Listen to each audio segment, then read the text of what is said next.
రమేష్, నేను అచ్చంపేట నుంచి రావడం జరిగింది. సో నేను ఎస్జిటిగా 13 years ఎక్స్పీరియన్స్ గవర్నమెంట్ టీచర్గా వర్క్ చేస్తున్నాను. సో నా జాబ్లో నా శాలరీ వచ్చేసి 85,000.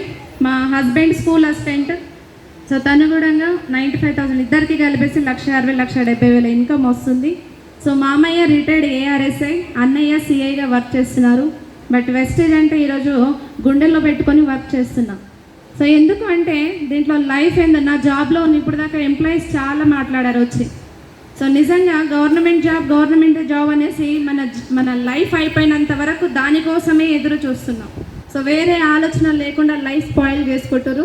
సో దయచేసి గవర్నమెంట్ జాబ్స్ ఎక్కడ ఎవరికి జనరేషన్కి అయితే ఎవరికి దొరకట్లేదు. ఎందుకంటే ఎడ్యుకేషన్ అనేది అమ్ముడపోయింది. సో ఎవరికైతే నాలెడ్జ్ ఉందో వాళ్ళకి చాలా తక్కువ జాబ్స్ రావడం. ఇంకొకటి జాబ్ వచ్చినా కానీ దాంట్లో లైఫ్ అనేది లేదు. దయచేసి అందరు కూడా గుర్తుంచుకోండి. సో ఇట్లా నేను మెయిన్ వెస్టేజ్కి కనెక్ట్ అవ్వడం బాగా ఇంత హార్ట్ఫుల్గా దీనిలో వర్క్ చేయడానికి రీజన్ ఏంటంటే, సో మా బాబుకి నిమోనియా ప్రాబ్లం ఉండే. సో ఒక తల్లిగా నిజంగా వాడికి 6 monthsలోనే బాబుకి నిమోనియా స్టార్ట్ అవ్వడం జరిగింది. సో నాకు ఇంజెక్షన్స్ అంటే చాలా భయం. కానీ నా కళ్ళ ముందరనే వాడికి కూర్చొని ప్లేస్ అంటూ లేదు బాడీ మొత్తంలో. ఈవెన్ కాళ్ళలో కూడా క్యాన్లా కోసం కూర్చోయేది, నర్వ్స్ దొరకక. సో నిజంగా నాకైతే అదొక నరకం లాగానే అనిపిస్తుండే.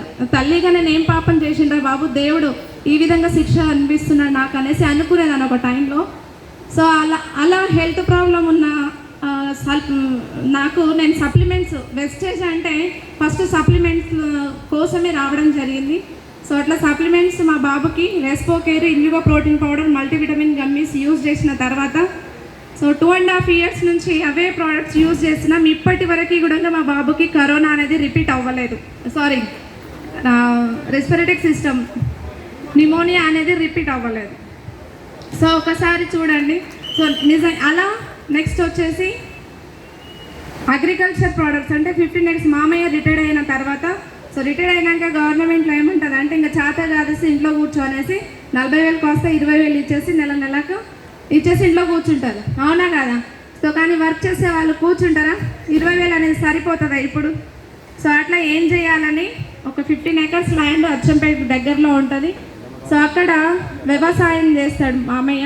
ఎందుకంటే ఆర్గానిక్ ఫుడ్ తీసుకోవాలి, అంత కల్తీ అయిందనే ఉద్దేశంతో. అట్లా మామయ్య వ్యవసాయం చేస్తున్నప్పుడు మామయ్య ప్రోడక్ట్స్ చాలా బాగున్నాయి. అక్షిత్, మా పెద్దబాబు పేరు అక్షిత్. సో ఇట్లా హెల్త్ ప్రాబ్లం దీనివల్ల నేను సప్లిమెంట్స్ వాడడం వల్ల బాగా అయింది. సో వ్యవసాయానికి కూడా వాడండి మామయ్య బాగుంటుంది అనేసి ఇవ్వడం జరిగింది. సో 2 ఎకరాలలో వరి, మా ఫ్యామిలీ జాయింట్ ఫ్యామిలీ. సో అది 2 ఎకరాలు ఓన్లీ మాకు తినడానికే పండిస్తే ఎప్పుడు కూడా 4 ట్రాక్టర్ల వడ్లు వస్తుండే. కానీ wastage of humic, nanotech and granules use చేయడం వల్ల ఒక ట్రాక్టర్ అంటే 5 ట్రాక్టర్ల వడ్లు రావడం జరిగింది మాకు. సో ఆ విధంగా నేను ఏదైతే రిజల్ట్ వచ్చిందో అప్పుడు ఎంబడే నాకు బిజినెస్ చేయాలని అంటే గవర్నమెంట్ జాబ్ కంఫర్ట్ జోన్ కాదు అని నాకు తెలుసు. ఎలా తెలుసు అంటే ఒకప్పుడు అంటే వెస్టేజ్ రాకముందుకే మా కొలీగ్, నేను ప్రతి మీటింగ్లో చెప్తుంటాను.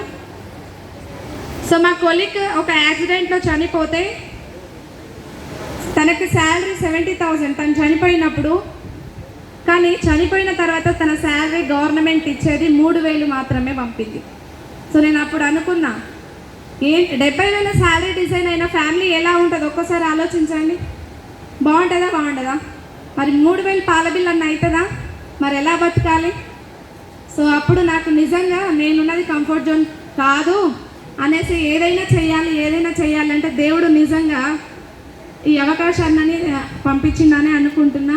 సో అలా నాకు అన్ని ఇన్కమ్ నచ్చి, ఎస్పెషల్లీ అన్నీ ఉన్న వాళ్ళు ఈ బిజినెస్లో రావడానికి కొంచెం ఆలోచిస్తారు. బట్ నేనైతే నిజంగా అంటే ఫ్యామిలీస్లో చాలా వచ్చినాయి. మనకు ఉంది కదా, మా ఫ్యామిలీ అందరు కూడా గవర్నమెంట్ ఎంప్లాయీసే. మామయ్య కూడా ఎంతో కొంత సంపాదించిన ఆస్తి ఉంది. సో మనకి ఇలాంటిది అవసరం లేదు, పోయి నువ్వు బయటికి వెళ్ళేసి వర్క్ చేస్తుంటే నాకు నచ్చట్లేదు అని మా హస్బెండ్, మామయ్య, సో అన్నయ్య వాళ్ళు చాలా ఇబ్బంది పెట్టారు. బట్ నాకు ఎందుకో 3 generation ప్లాన్ అని చెప్పారు కదా. సో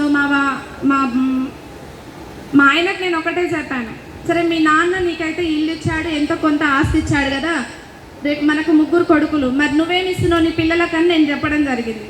సో ఆ మాటకి నాకు ఇప్పుడు తన సపోర్ట్ దొరికింది.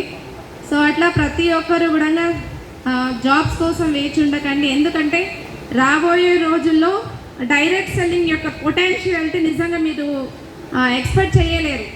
సో అందుకనేసి ప్రతి ఒక్కరికి కూడా సో ఈ బిజినెస్లో సక్సెస్ అనేది ఏది కూడా ఊరికే రాదు మనకు, అవునా కాదా? సో ఏదైనా సరే కష్టం అనకుండా ఇష్టంగా పని చేయండి. సో అందరం కూడా MSR association and PSR sir టీంలో మనం ఉండి కూడా సక్సెస్ అవ్వలేదంటే మనంత మూర్ఖులే ఉండరు.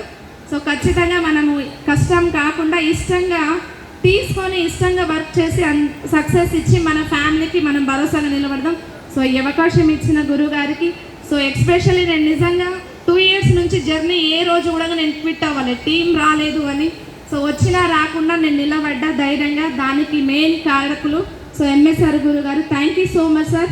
సో నాకు ఇంత ధైర్యంగా నిజంగా నాకు స్కూలు ఇల్లు తప్ప ఇంకో ప్రపంచమే తెలియదు. అలాంటి దాన్ని నేను ఇక్కడ జర్నీ చేయడం అంటే చాలా హ్యాపీగా అనిపిస్తుంది. సో దానికి కారణం MSR sir. Once again thank you so much sir. ఈ అవకాశం ఇచ్చిన మీ అందరికీ thank you and wish you well.